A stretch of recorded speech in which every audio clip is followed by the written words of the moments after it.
And we'll be underway here in round number 2 shortly. Remember, Season 4 Invitational Champion, Dylan Donegan. That wonderful elemental token. Qualified for our Players' Championship last year on the last possible weekend that he could do so, and also brought Steve Mann along with him. One of our more dramatic invitational finishes. Indeed, and Stephen Mann is here this weekend as well, so perhaps those two could team up and make the top 8 again. Maybe one carries the other in. We'll find out as we make our way through 15 rounds of action this weekend. Long starts off with a flooded strand. Temple of Lightning there for Donegan as he scribes the top card to the bottom. Round number 2 underway here from Richmond.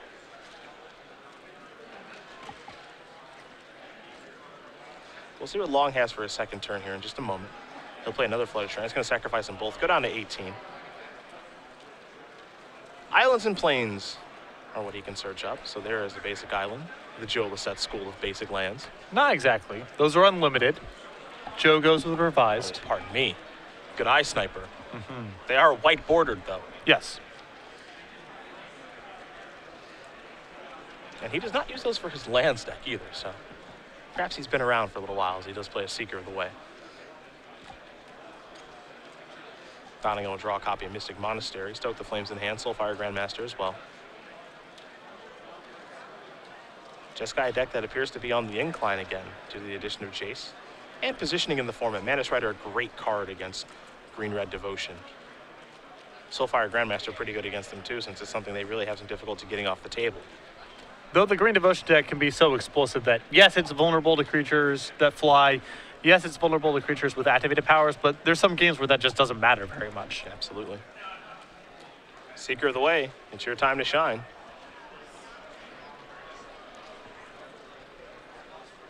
There are instant speed effects that David Long can't hand here, like Raise the Alarm, like Secure the Waste for 1. Donegan gonna block. There will be a trade. Donegan will gain 2 life. Yeah, Donegan not buying it. Could have been Anticipate. That's probably the worst case scenario there. Yeah, that's true. The follow-up is another Seeker of the Way. Land number 3 is a Flooded Strand. We head back Donegan's way. Valorous stands to draw. Dylan with the battlefield forwards. That means all 3 colors of mana are here, and a Mantis Rider is going to be in the air. 3 damage coming across. One thing you will note about these Jeskai decks is that they are really moving away from Goblin Rabblemaster now. Yeah, there's less and less of that floating around, and it wouldn't surprise me if that problem became more pronounced as Jace picks up in popularity, because a lot of the cards that people are going to go to answer Jace, you know, cards like Wild Slash, Ultimate Price, they're also quite good against Goblin Rabblemaster. And Standard, these decks in Standard in general has a lot of competition at 3 mana. There's a lot of plays you can choose from. So Rabblemaster was on the incline for a while. Wouldn't surprise me if it starts trending downward, and Jace being part of that consequence.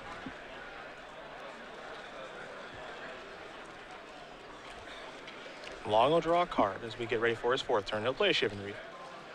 Let's see what we have here. It's Treasure Cruise. Pretty easy to accomplish. That'll also trigger Seeker of the Way's Prowess, which means it now has lifelink. 3 cards over there for Long. Dylan Donegan has seen this sort of thing before. He did it to quite a few people in Seattle last year.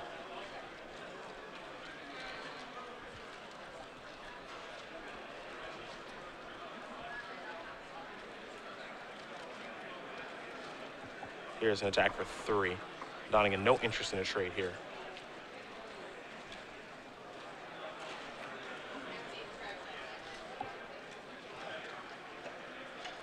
Time for Donegan to untap and draw. Mystic Monastery appears to be the draw for the turn. Jason hand currently. There's a Temple of Triumph. Top card to the bottom here for Donegan. Mantis Rider going to come in. That's the easy part. We'll see what's next here for Dylan. Does have a copy of Stoke the Flames in hand. Has a Jace. Unclear what else at this point. Valorous Stance doesn't appear to be playing too much of a role, but there is the Stoke the Flames. Dylan has to take 1 from the Battlefield Forge. But now Seeker off the table. And the damage race is just not manageable on Dylan's side of the table if David is casting spells and gaining life. And David, having just drawn 3 cards, stands to reason he's going to untap and cast some spells. And, you know, especially if he has something like Lightning Strike for your Mantis Rider, you're way behind. So would have been attracted to play Jace that turn, but I like Dylan's instinct of just get the Seeker off the table before too much damage gets done.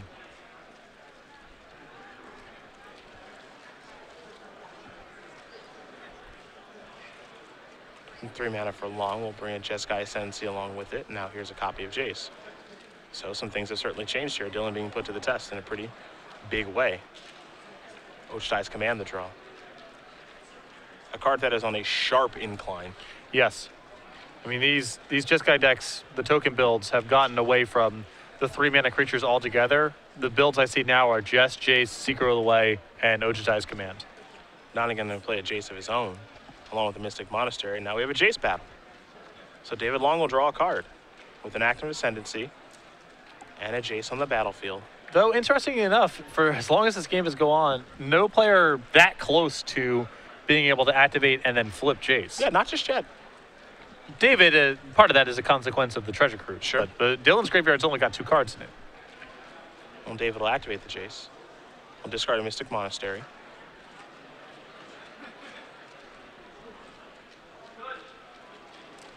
Ooh, Jason Jeskai Ascendancy is a combo. Ever heard of it? Whew.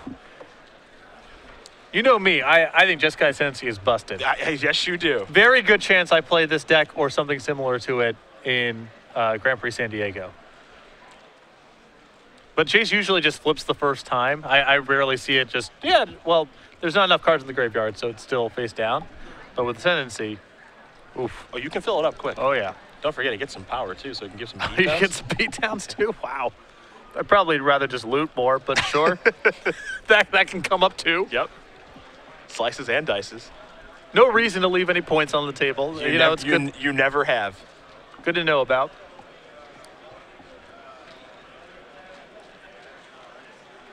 Stoke the Flames in hand here for long. Oh, it only appears, well, that's 2 red mana, pardon me.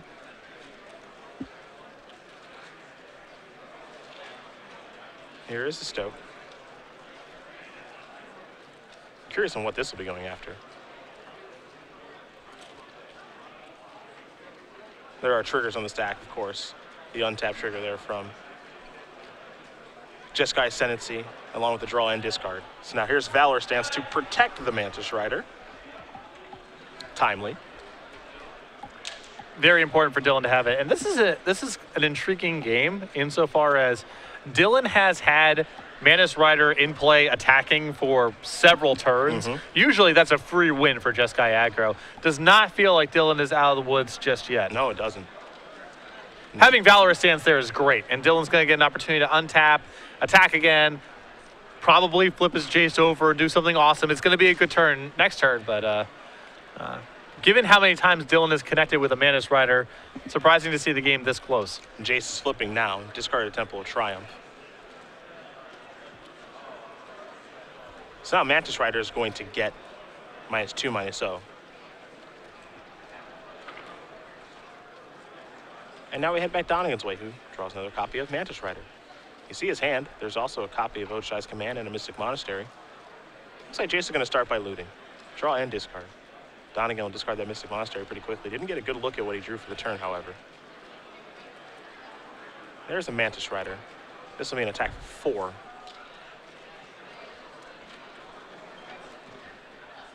And Donegan will have to pass the turn back. A Lightning Strike was the draw off the Jace. Pretty good one. Absolutely. Dylan knows there's a good chance he's losing his whole board this turn. Or losing most of his board and having the rest of it suppressed by Jace. That's all on the table here. But with the Lightning Strike, he gets David down to 3. That means that being able to get to Jace into his next turn is lethal because he can flash back a lethal burn spell. David's also got to answer 2 Mantis Riders. So Lightning Strike's a huge draw. Indeed. This now means that the Jace also represents a lethal threat. And a lethal threat that's unbeknownst to David. He does not know that it's a guarantee he's dead next turn. There's Lightning Strike. Jeskai Ascendancy will trigger. Draw and discard will long.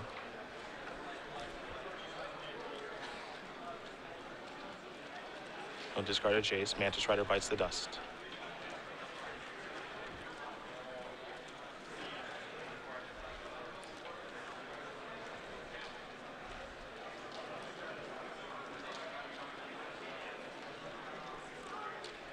You know, I almost bought my Jaces before Chicago started last week. Too late. So stupid. I was like, I think this card's going to be really, really good, and I should just get them now. And then I was like, nah.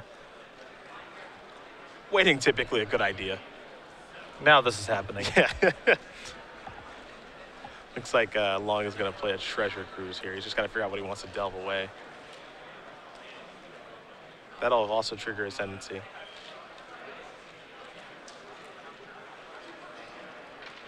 So first things first is draw discard, then peel 3.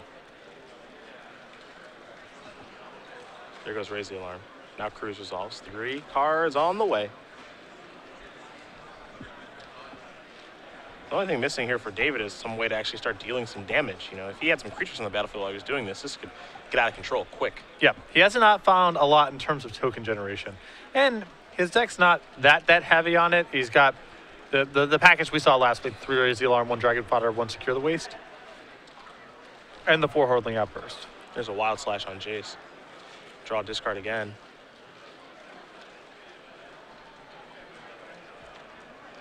Discard Mystic Monastery. Fast turn back. Lightning Strike's gonna go upstairs. Time to untap and draw. Donegan will attack for 1. Wild Slash was a good top deck, because that's gonna put David Long to none. Dylan Donegan's gonna win game number 1 here over David Long. Jeskai Aggro, up a game here over Jeskai Tokens. Long able to do some very impressive things with Jason Jeskai Ascendancy there, but just didn't have anything as far as creatures are concerned to deal some damage to combo up. No pressure. He was very close to stabilizing that game, though. I think that if Dylan misses on that draw step, David's got a great chance of locking it up, especially if he's able to find Ojutai's command, gain some life, and then he's got a huge cushion. We take a look at the sideboards here. We will start with David Long and his Jeskai Tokens deck. 2 copies of Valorous Dance, 2 copies of Anger of the Gods, 4 Disdainful Stroke, a Roast and End Hostilities, and Elspeth Sun's Champion, 2 copies of Outpost Siege, and 2 copies of Fiery Impulse. I think that you're going to see the Fiery Impulses coming in this matchup. They seem excellent, blunting the early pressure. Also not hard to get Spell Mastery achieve, and then you can start killing Manus Riders. The 2 copies of Anger of the Gods, the Elspeth Sun's Champion. Just the control cards here, I think, is where David wants to go. He's got a better late game, especially with Jeskai Ascendancy. Let's take a look at Donegan's sideboard. He's got 3 Anger of the Gods, 2 Arishan Cleric, 4 Disdainful Stroke, and a Gate, and Elspeth Sun's Champion, 2 Roast, and then 2 copies of Dragonlord Ojutai. I would probably sideboard light for this matchup. I like the 2 copies of Dragonlord Ojutai, the Negate, and the Elspeth. And beyond that, I'm not too excited by anything that's going on here. I think some number of Disdainful Strokes could be fine. I wouldn't want the whole 4 necessarily, but you can anticipate David bringing in some expensive cards, and you can always counter Treasure Cruise. Well, we will talk about the Season 3 schedule here on the Open Series, where we kick things off actually not too far from here when we were in Charlotte for our fantastic Grand Prix. That was won by Michael Malone. After that, we went to Indy to watch Eric Rill win with Green-Red Dragons. Much more aggressive take there. In Baltimore, it was the Boz. How could we forget? Andrew Boswell finally winning with his first Open Series event with Abzan Aggro. And then Chicago last week in the debut of Magic Origins. Tawn Wynn was our champion with Green and Devotion. And now we're here in Richmond. And we got some more dates coming up after that. Exactly. Next weekend, we're off for the Pro Tour and Regionals. Head over to StarCityGames.com/regionals. More information on that event. Then we're in D.C. for Legacy, a Standard Grand Prix in London. We go back to Charlotte for a Modern Open Series event, and then the Season 3 Invitational in New Jersey, Standard and Legacy as the Invitational formats with a 2-day $20,000 Standard Open Series event, August 28th through the 30th. Anytime you do sign up for a main event, of course, you will get our play mats. We have a bevy of them, and this is the newest ones. Of course, Tassiper, the Golden Paw, with extremely popular. Our favorite dog, good old Bananas. Yep, just so happy in spite of what appears to be a pretty sad life. And this playmat available all throughout Season 3, free with your entry. We give it to you on site. Not the first X who sign up. We're not, nothing like that. It's just free. Any Season 3 Open Series event. We're using the F word again this weekend, huh? Yeah, a lot of it. Yeah. Free. Good old free here on the Open Series. We get ready here for game number 2 between Dylan Donegan and David Long. 2 players having a lot of success in the Open Series. Donegan, again, the Season 4 Invitational Champion last year. Played in our Players' Championship. Pretty healthy run there for the youngster. And he's here, North Carolina native. But soon enough, he'll be moving on to Texas for college. Yep. Congratulations to him. Indeed. A drummer. Mm-hmm. I believe a soccer player as well. I don't think he's taken up your basketball Open challenge. No. He's playing this weekend. Oh, is he? He's playing this weekend. Nice. Just don't post him up too much. You're a lot bigger than he is. Okay. None of those jab steps are. You like to lead with your elbow. I've noticed. Shoulder, not elbow. I'm not pulling the elbow out there. Might want to rewatch the tape. That elbow's out there. Dilligan's a young man. Yep. You could ruin his career early. Yep. So just dial it back a little bit. Dylan's parents are watching. Your boy's in trouble. Okay. Okay. Boy's in some trouble. That's just uncalled for.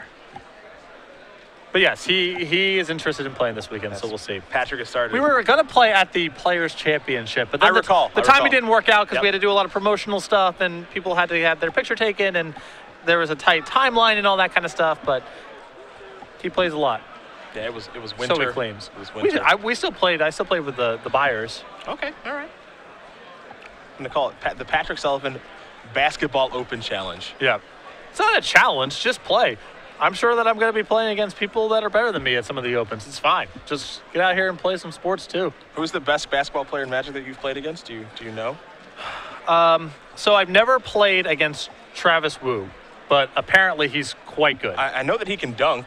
The best basketball player right now, I would say, is either Shahar Shenhar or Marshall Sutcliffe. Okay. They're both huge and can play. Okay.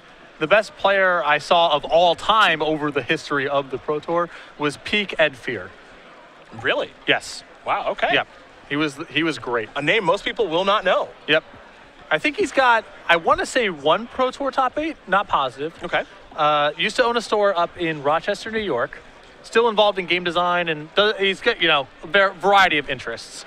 But he's on the older side now. Some injuries took his toll, but in the early 2000s, yeah, he was a monster. No one beats Father Time. No, undefeated.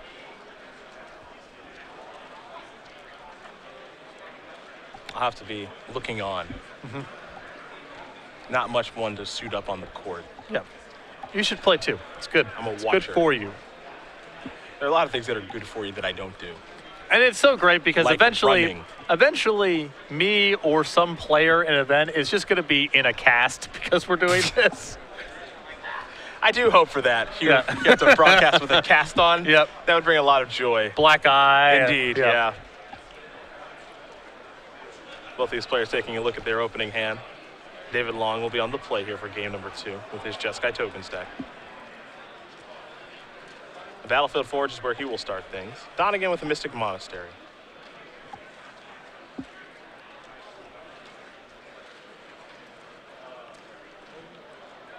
Along with a Shivan Reef into a Seeker of the Way, much like how he started game number 1 off. Donegan will draw.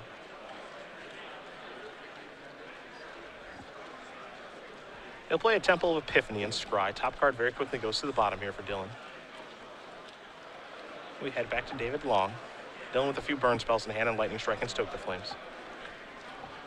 This might be the type of weird matchup where both players have brought in Anger of the Gods. I've seen this before. Mystic Monastery after the attack there for Long. I think it's more powerful in David's deck than it is in Dylan's. Dylan's got a lot more creatures, and David's got a better late game. But I can understand Dylan also bringing it in just because David has plenty of threats of his own, you know? A Temple of Triumph. That was a Scry to the bottom. On the end step, David Long will play a copy of Raise the Alarm. That'll trigger Prowess, of course, on the Seeker of the Way. And 2 Soldier tokens incoming.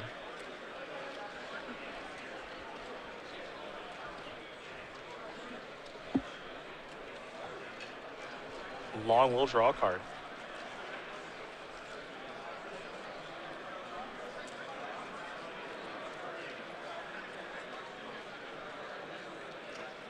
It's time to attack. Gonna come across for 4. There's a mountain for Long. He'll pass. Let's see if Donegan wants to fire off this Lightning Strike now. Well, Dylan's in this odd spot where he needs to do something good with the Anger of the Gods. So he kind of has to not Lightning Strike something, cast Anger, and hope this is good. Well, here is Anger.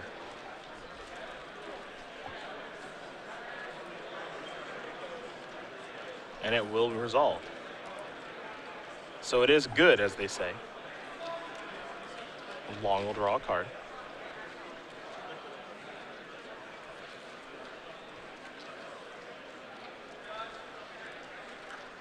Here's 3 mana. Let's see what's next here for David.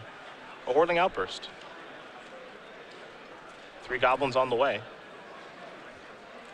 Donegan draws a copy of Mantis Rider And there's a Plains. Here's Dragon Lord Ochitai. Well, okay then. Love this card out of Dylan's sideboard Likewise. for the matchup. 2 copies of that one. There's a brick wall if I've ever seen one. A card that's been on a pretty steady decline, actually. Well, a lot of that is that there's been a decline of Jeskai, and Dragon Lord Ochitai is the deck where you most frequently see this. We do see some of the 5-color builds of dragons, but they've moved to more powerful dragons, different sort of card advantage engines like Den Protector and so forth. So definitely way less of this card than we saw week 1. When it first came out, it was all over the place. Yeah. But I think that if Jeskai becomes more popular, we're going to see more copies of Dragon Lord Ochitai, even if it's just in some sideboards. Well, it's on the battlefield right now for Dylan Donegan. Now here's a Mantis Rider. He's going to come in the air. Encroachment. Proper use of encroachment. That was good. That's how you draw it up. Don't fix those tokens. Just keep nudging on in there, Mantis Rider. Play your cards right, you might destroy one of them. Just keep pushing them back. Keep pushing them back.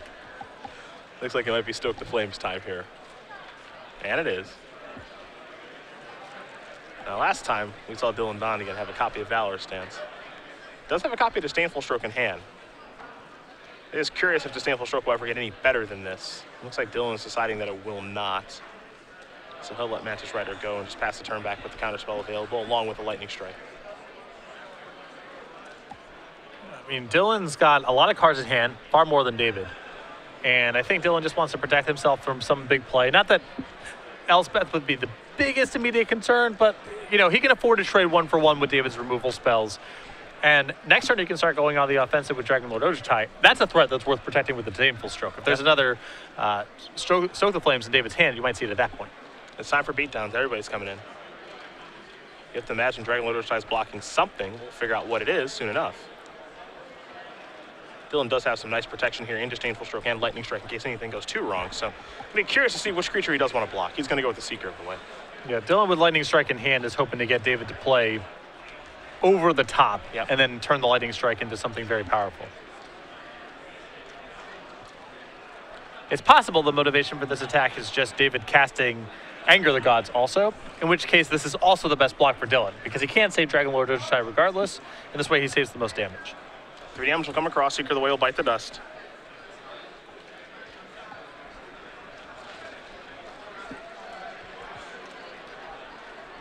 We'll see what the follow-up is here for long, as Donegan's down to 11.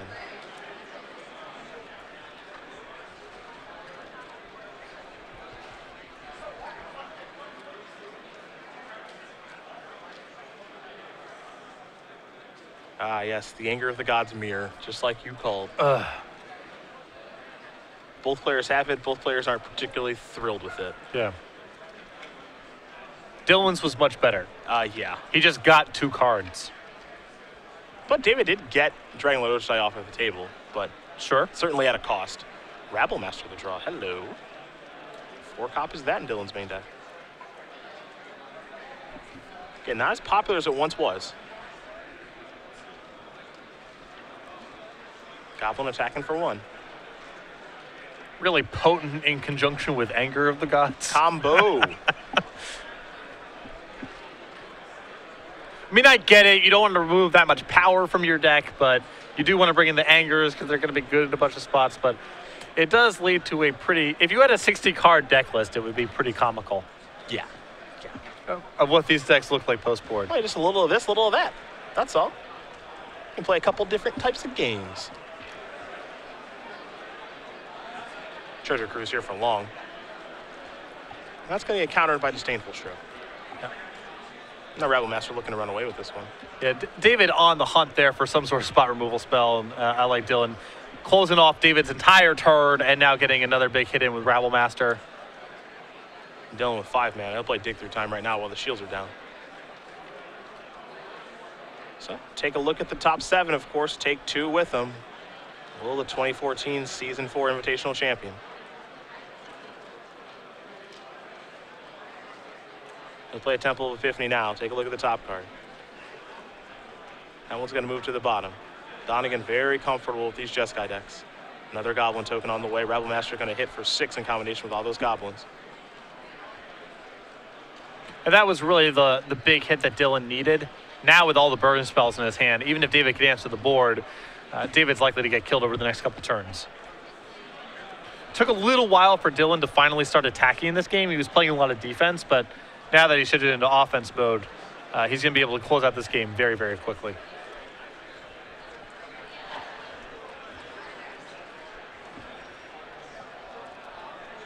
Here's 2 mana. Jace, a little late to the party. Donegan will draw. Picked up an island, but there's a lot of burn in Donegan's hand. There's also a Mantis Rider.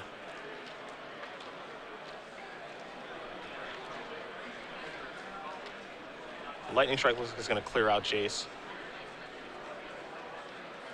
Goblin on the way. A lot of beatdowns here. It's just lethal. Yeah. And that's going to do it. Dylan Donegan going to win this match over David Long, 2-0. Jeskai aggro will take care of Jeskai tokens. Donegan's draws quite good in that match, and it appears as though it might be favorable with the setup that he does have. Well, David's draws were, game 2 especially, really clunky. Game 1, he had some good stuff going on. It just took him a little bit too long to get something going.